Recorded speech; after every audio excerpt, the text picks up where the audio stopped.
నమస్తే, నేను అడ్వకేట్ శ్రీనివాస్ చౌహాన్. స్త్రీధనం ఆస్తి అంటే ఏంటి? స్త్రీధనం ఆస్తిపై ఎవరికి హక్కులు సంక్రమిస్తుంటాయి? స్త్రీధనం ఆస్తి అంటే సాధారణంగా పసుపు కుంకుమ కింద ఇచ్చే ఆస్తులను స్త్రీధనం ఆస్తి అని పిలుస్తుంటాము. అంటే ఒక స్త్రీకి, ఒక మహిళకు వివాహము జరుగుతున్నటువంటి సందర్భంలో ఆమె యొక్క తల్లిదండ్రులు, కుటుంబ సభ్యులు, స్నేహితులు, అత్తలు, మేనత్తలు, మేనమామలు, ఇలా ఎవరైనా సరే ఆమె మీద ప్రేమతో, ఆ వివాహం చేసుకుంటున్నటువంటి అమ్మాయి మీద ప్రేమతో ఏదైనా ఒక ఆస్తిని ఆమెకు బహుమతిగా ఇస్తే దానిని మనము స్త్రీధనంగా పిలుస్తుంటాము. ఈ స్త్రీధనంగా ఎవరైతే తీసుకున్నారో వాళ్లకు ఆ ఆస్తి మీద పరిపూర్ణమైనటువంటి హక్కులు ఉంటాయి.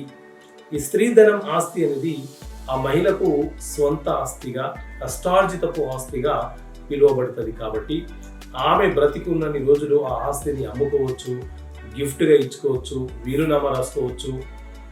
ఏ ట్రాన్సాక్షన్ అయినా చేసుకునే హక్కు ఆ మహిళకు, ఆ స్త్రీకి ఉంటుంది. అయితే ఒకవేళ ఆ స్త్రీకి గనక సంతానం లేకపోతే మరి ఆ ఆస్తి ఎవరికి సంక్రమిస్తుంది?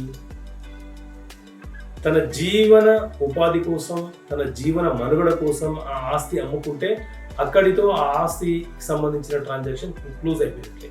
కానీ ఒకవేళ ఆమెకు సంతానం ఉంటే ఆమె పేరు మీద ఉన్న ఆస్తి, ఆమెకు స్త్రీధనంగా వచ్చిన ఆస్తి వాళ్ళ సంతానం అనుభవిస్తారు. కానీ పిల్లలే కనుక లేకపోతే ఆ ఆస్తిని వివాహ సందర్భంలో ఎవరైతే స్త్రీధనంగా ఇచ్చారో వాళ్ళకే ఆ ఆస్తి వెళ్తుంది.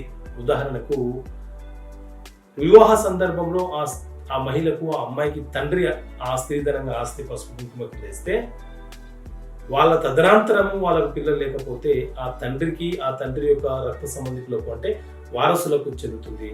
ఒకవేళ మేనమామ, మేనత్త వాళ్ళు ఎవరైనా ఆ ఆస్తిని స్త్రీధనంగా ఇస్తే వీళ్ళ తదనంతరము వీళ్ళకి పిల్లలు లేకపోతే ఆ మేనమామకు, ఆ మేనత్త వాళ్ళకు మాత్రమే చెందుతుంది. కానీ వేరే వ్యక్తులకు వెళ్ళడానికి అవకాశం ఉండదు. దీన్నే రివర్షనింగ్ ఆఫ్ ప్రాపర్టీస్ అని పిలుస్తూ ఉంటాము. Okay friends, thank you. జై హింద్. హాయ్ అండి, నేను రాకెట్ రాఘవన్ మాట్లాడుతున్నాను. హాయ్ అండి, నేను మీ నాగిని మాట్లాడుతున్నాను. ఈ టీంలో చేస్తుంటాను. హైదరాబాద్ పరిసర ప్రాంతాల్లో రియల్ ఎస్టేట్కి సంబంధించి మీకు ఎటువంటి ఇన్ఫర్మేషన్ తెలుసుకోవాలన్నా please subscribe real estate TV. Please subscribe. Thank you.